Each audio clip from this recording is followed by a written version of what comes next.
Authorities have dismissed reports that traces of cocaine have been found in Indrani Mukherjee's urine samples. According to some unsubstantiated reports, drugs had been found in the murder-accused's urine samples. However, forensic reports have confirmed that there were no traces of cocaine or any other toxic substance. Senior editor Sahil Joshi is now joining us with more details. Sahil, what is the present situation then? What do the reports suggest about what happened to Indrani when she was rushed to the hospital? See, as far as the traces of cocaine and toxic substance are concerned, the forensic report confirms that there are no toxic substance found in the urine samples of Indrani. Okay.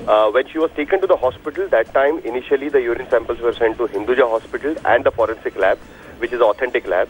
The Hinduja Hospital reports mentioned, in the initial report it did mention that in the urine sample they have found some traces of opium and cocaine.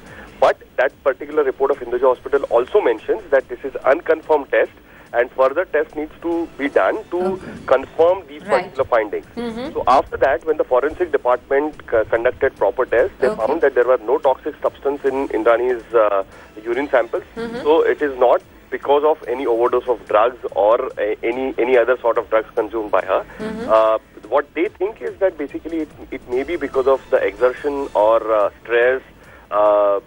That is the reason why she got fainted in the Bhaikala jail first, and then she was taken to the hospital. Okay. And that is what Indrani has told even to the jail authorities when they interrogated her regarding this particular incident. All right, Sahil, many thanks for joining us with those details.